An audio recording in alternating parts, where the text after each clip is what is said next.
7:30. Oh, I can tell you, we went. So we were talking about Kovacs on the Corner, and you'd mentioned earlier that that they were contracted to do the show for 13 weeks, right? Correct. Mm-hmm. Did they fulfill that promise? No, because they were fired before the 11th week because of Kovacs' behavior. What happened that stopped the show? Well, first of all, at one point I played Maggie. You know, as I told you, was my character, and I am always sneaking into his house. The landlady, and he never pays his rent, and I, the landlady, is always trying to sneak in to his house, to his room, and get some money. And you see me sneaking in, and everybody watched. We had little stand. So that was that bit. And then we got black. What would you have that's black? Like felt or velvet? Yeah, you'll hear what we did. She finds some money in his house that day. And he's smart enough to know that she's going to be in there trying to get her money. So we put a bowl down of this grease or something, just whatever it is. Oil or something? Or? Yeah, wait a minute. It's let's see, who did it? Kovac, just give me a minute. He's remembering. She finds the money. She finds the money, or she has this pail. She sees. What she does is. Let's stop for a second. Having a scene, a part of the Kovacs on the Corner, and you had just said that your character, the landlady, had snuck into his room. Right. And finished from there. She always kept grease or something, whatever, in the house, whatever it was. When she found it and she was going to get him, and she put her hand in, and her hand was grease all over, and she ran in the show. We were on the show, and tried to get him and ruin his good, beautiful $300 suit. She did this, and he went hysterical and forgot he was on the show. And he yelled, "I'll get you, little bugger, you," and you get that. And that she was kicking and thinging, and they had to call a halt. He was going insane. And he yelled, "Look what you did to me," like a little baby. Unreal life to me. My character was, I'm still Maggie here, or Maggie, the landlord. And he's talking to me like we're not in a show. So He went berserk on his over and yelled. John Jones yelled down, "What the hell is? Get rid of your coat!" Ernie yelled back, "You look at my coat. You don't do that in real life. You're on a show." And he just screamed, and we put the hell thing came down, and band started up, and they made her sing. It was, and the behavior they called New York and said, "This is the end." His behavior, and he went out of character, and he screamed, and he would not allow he wouldn't allow me to come near him now.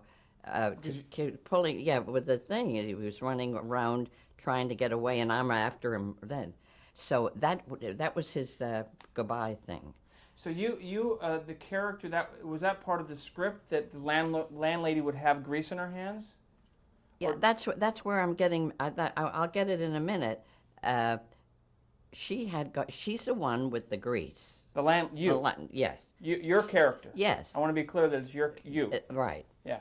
And because I went after him with my hands, and I don't know how it fit. I'm trying to see how where we got the where you got the grease. Yeah. But regardless, you had the grease, and you got his suit all gussied up with the grease. Yeah. Right? Yeah. And then he broke character. He kept running away. He didn't want her to touch him. And I was just going, and he'd say, "Stop it, Maggie, stop it!" And I kept running, and he was running in normal people. He wasn't he wasn't in the stage. He was out of character. Out of character, and as I got closer, he was throwing away, and then what's the name said, "Play the music and stop that scene," and he yelled up. Even at the end, he was, "You're going to pay for my clothes." He was And saying that to you. No, up into, because they were screaming down and shut him, went off and played to the music and killed that part of the show. And he was walking off going like that. So that was the end of that show. Yeah, and the end of his job. Now, what about the coffin Well, scene? that comes right in at the same time. They immediately wired New York and said he did the worst thing. Now, we don't want him. So they were talking between that day. They knew that his arrogant and from what's the name, from doing that. For who? From the producer, Mr. Jones. Mr. Jones. He fired him there. So Mr. Jones Behavior. fired Ernie Kovacs. Right, Because of the network. And his behavior was out of anything that he ever saw. And he left me standing there, and he didn't care. He went and told his own dialogue and said, "I don't care. Next time you do that, you'll never say." And we just all had to look. And then once they said, "Play the music," that was it. Now, but where did the coffin scene come in? And right after that. The same show, same day, or different day? Oh, no, different day. So it's the end of the show. Right. And the network was very upset. Right. And they gave him a big warning. Right. Right? Right. Okay, and then the next day? No. It's yes. He was finished. So the next day we couldn't just leave Ernie a show like that. But they called him down from New York to Philadelphia and said he's out. So the show was finished. But we had the 13 weeks to run. But Kovacs knew that, and. But they had already signed the papers and everything that Kovacs was finished. And so we were all fired. I mean, all let go. The show was over. So I wrote it that each one was going on a vacation. It was an easy thing. And they would come and you'd see what the little midget was going to do. And then Peter Boyle was going fishing. And when Ernie came by with his big cigar, he said, "I see, Maggie, where are you going for vacation?" I said, "I'm going to Scotland." And he said, "Oh, where are you getting money? You wouldn't give anybody a penny." And I said, "I got it all figured out. I have a friend that lives on a ship, and he's going to get me after twilight, like 5 o'clock, and he's going to get me into the hole, and then he'll feed me and then he'll get me over to Scotland, and it won't cost me a penny." And Ernie says, "It won't cost you a penny, huh?" And I said, "And if you'll wait and help me, in a few minutes, they're going to bring in my coffin, the one I'm going to go in Scotland to, and the boat, and so, and two people come out, and they say, they've made my coffin." So this is all during the show, right? Yes, all during the show. And we're discussing it just like I'm doing to you. And he said, where did I'm sorry, the gentleman brought the coffin in. The two men had the coffin ready, and they she got in the coffin. Ernie got her in the coffin. And then he left Ernie they told him, "We're going to nail her in the coffin." And they didn't tell anybody. So this is what he did. He was going to get back at all of us for losing our jobs and whatever. He was supposed to have, as I understood, 6 nails and a little hammer, and it was balsa wood, it was light. And then he put me in, and then he would go around, like one nail there, and the 2 guys carried me off. That was it. And all of a sudden he nailed, and I'm in there just hearing this thing going, and another, and he's banging around. And any minute I could go through my eyes or whatever. He would deliberately had about 50 nails and a real hammer, and he went insane. He began to hit the. He was just walking, bang, right. And then what I thought it was just part of the act. I didn't think he was going to go this heavy, and I would say, let me out, and scream. See. But he kept going, and then I stopped yelling, and then he panicked because he thought he hit me or got me back there in that time.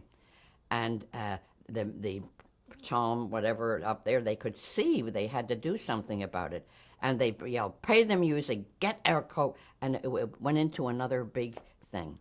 And my husband had to jump out of it was the last day, and he punched, not punched out Ernie, didn't get to Ernie, another guy that tried to pull something away to help Ernie, and my husband wanted to get a hold of Ernie because it could have gone in my eye. They said, what in the hell are you doing? You didn't know whether you could hit her eye, and the show, right again, the show was closed.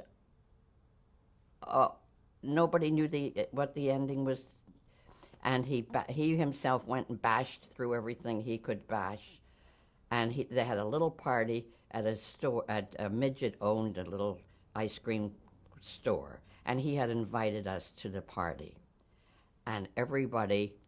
He was so nasty and upset me. Everybody wondered about me, and see, when I got quiet, he then got upset and he said, "Marge, are you all right in there?" I wouldn't answer. He said, Marge, open it, don't. And that was awful because they thought I got hit with that balsa wood, and there were real nails. So everybody, little Johnny, that was his name, everybody said, come on now, forget all that, and I got the little party. Everybody went, and all of them sat on one side of the store, and the only two was he and Ernie sitting at the other. Nobody would go near him. Yeah, and that was the end. Mm-hmm. And it was really to go through that, it was really, what can I say? So he went really just mad. No, he brought these nails deliberately. That's what everybody knew it, but me, they told me. It was going to get me because I did the writing. It was so obvious. And then Marge and Jeff, when we left, all of a sudden, Ernie walked in, and I was looking because I hadn't seen him, other than I said hello when he. This is later. Right. Uh-huh. When Marge and Jeff was finished, everybody came to our party. Right. And nobody just sent invitations, and a telegram came to me, and it said, hoping what you're going to do, and it was for him and her, and I can't come. Ernie Kovacs and Eddie Adams. Right. I lost that telegram. It was saying, whatever, good ever, whatever we're going, I'm with you, and forget some of the few things that he did. So it was an apology. Yes. And then we left. I think we left, or did he leave first? No, he left then. And then he was back for a few weeks or something. And then, but I just, also the police had, Ernie's children were kidnapped. His wife had done it. And he spent about $500,000 in the rest of his life trying to get those children back. So he was up and down, up and down. Now, we've talked about some of his reputation and about his tempers and all that. What are a couple of the good things about Ernie Kovacs? Was he funny? Yes, he was funny in some part. I mean, he was funny in his own way. It was not the usual comedy type. He did have an imagination. He could make a record jump out of its unusual thing. He could do it, and he loved it. He always smoked a cigar. Never was without it. And if he had, it's a shame if he hadn't he seemed to have a lot of problems with his mother. It was always a problem with Ernie Kovac.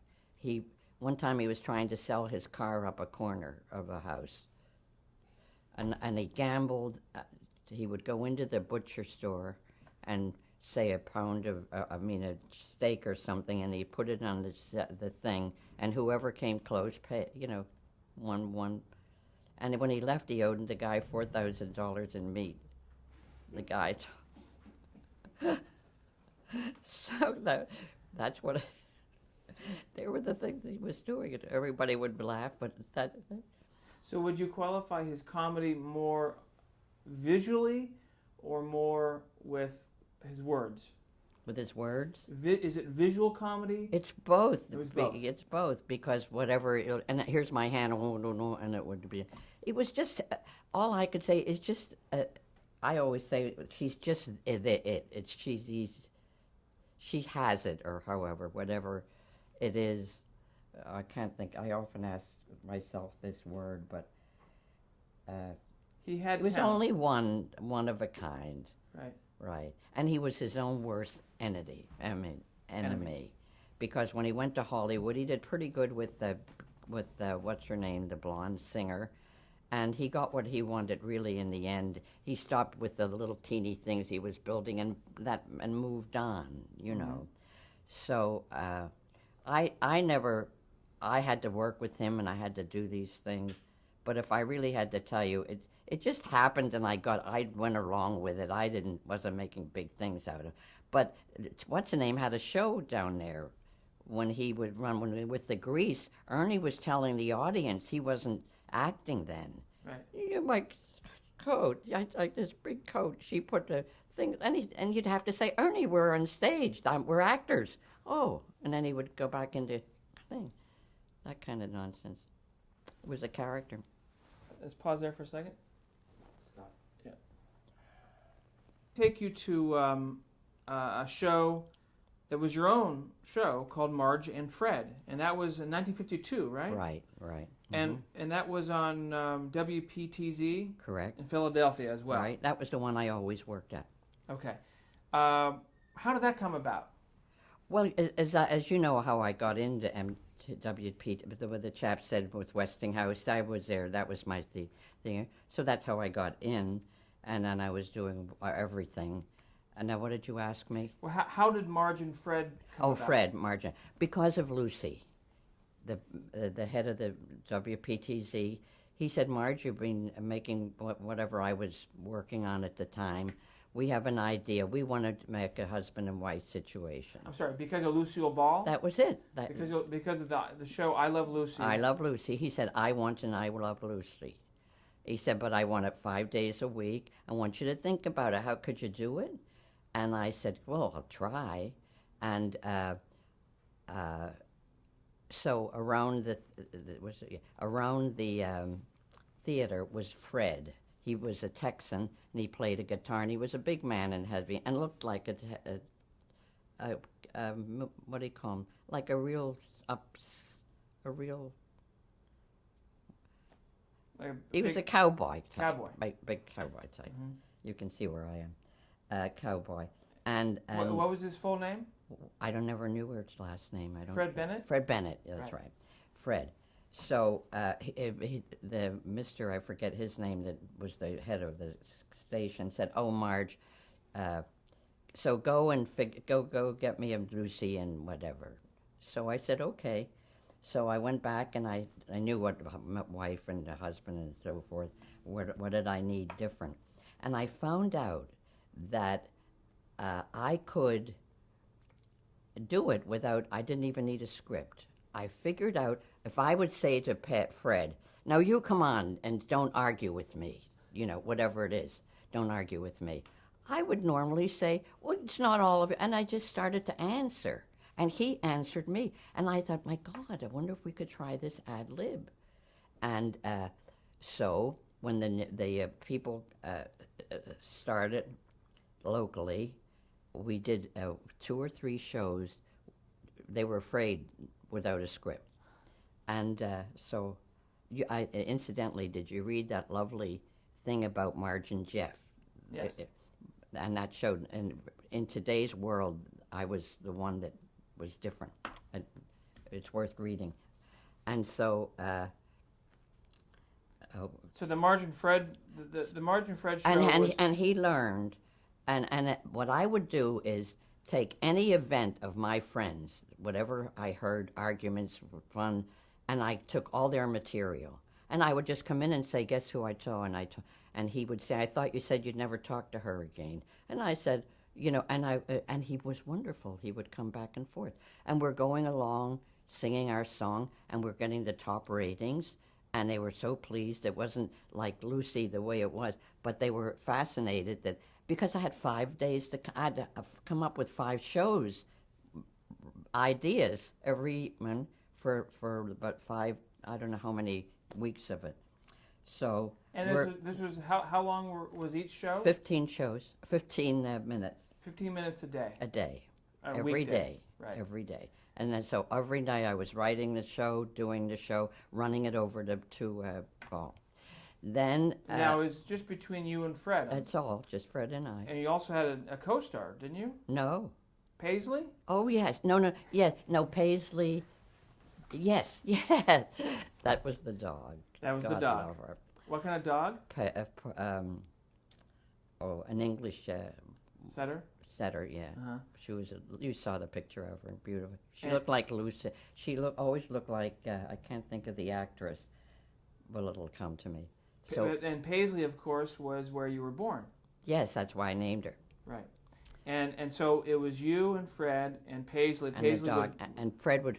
I don't play any music, and he would sing a song, and we would build it up, and it came, and it was very natural. I didn't push it, and so I was going, and we were going on to like 15th week or something, and out of the blue, Fred, the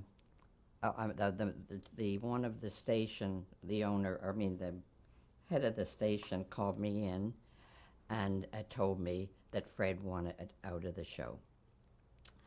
And I said, why? I said, what? I just had it like going whenever. And he said, well, he wants out because he's wants to go back to Texas, and he's going to marry this. I think she was an older lady than he was, and they've had it. And he said he did speak to me if I would consider giving him another spot, Fred playing the guitar, but he didn't want to come back and do Marge and Jeff. And I remember the letter. He said, Marge and Fred. Mm-hmm. And then he said, oh, I'm so sorry that, it's to break up. It's you sure? And he brought her to the studio and introduced her to everybody. What could I do? So I was without a shot. Nobody was asking me yet to do something. And so, and then we had a little goodbye, and that was the end. And I got a nice letter for all the times I worked on the show. And I was looking around to see what else to do. And he was gone, and it was, I don't know how long ago, but somebody out there saw him. And he said, how's it going back at Philadelphia? And he said, the gang all there. And he said, whatever he said to him. And then he said, well, how is Marge doing? And he said, oh, her. Oh, she got picked up. And he thought I got raped or something. It was the feeling. And he said, what are you talking about? He said, she's in New York. The show was bought for Dumont. And he killed himself. He went insane. He committed suicide. Really did. And it was maybe after about 2-3 months after he heard it. It was sad. Very sad. But he chose that, Yeah. And it is true. He did work for like the 19, but the way he did it in a way, he had everything. He was going to Texas. I think she had a lot of money, and everything was going to be, and then he could do what he wanted in Texas, and they were gone. And it didn't work out that way. So then I had to have another Fred. I mean, thing. Yeah. So when he left, then you were approached by New York. By New York. Dumont. Dumont. That's right. And to do the same kind of show. And I had to find Jess. I got another show. And had him, and was like, he caught on right away. He was personable. He did very well. My Fred. My Jess Kane. Mm-hmm. This was another actor in New York. No, I knew him at my theater, the Plays and Players, and I took him with me to New York, and took the director from Philadelphia. We went as a group, and went in there, and then I had found Stalag 17 as a play. Nobody wanted it. I took it, and he had been trying to get, both of them had been trying to get it on Broadway for 5 years after the war, and nobody would speak to them. And a friend of his, so nobody, I have to pause a moment.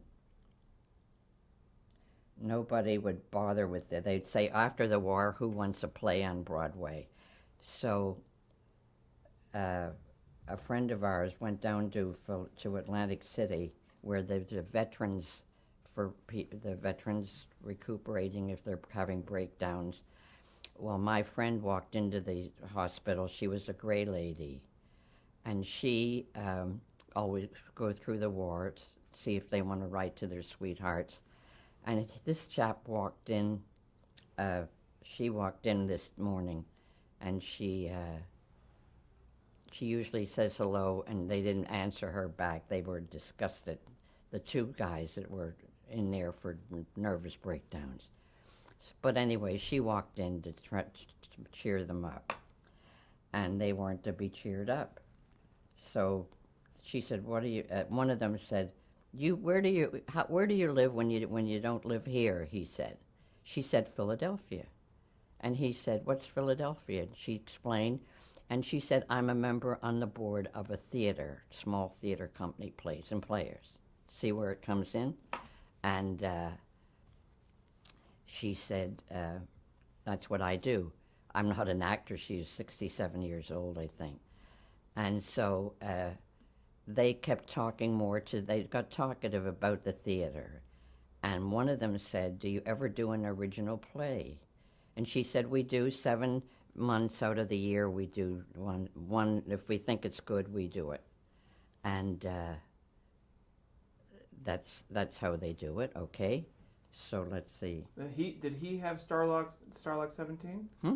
Did he have Starlog 17? No, I'm just going to tell you the next line. So when she went to leave, he shouted, "Do you think they would like to see a new play?" And she said, "What do you mean?" She walked back, and they pulled the script out of it was behind the pillow, and gave it to her, and said, "Could you read this for us?" And she looked, and she said, "Well, I'm just, on the board, you have to go through certain things."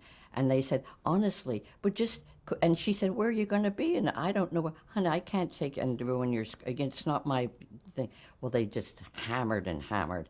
And she felt, Addie's her name, she felt so sorry. She agreed, and then they made a specification if they lose, whatever they did. But they were, at least she gave them something to look forward to, and they were smiling. Them, maybe nothing, but it did. So now the fall comes in the station, and they remember. They are shown up to the board, to the secretary, and told that they want to see the person, and they named the 2 guys, and they said they'd meet her there. And so she came.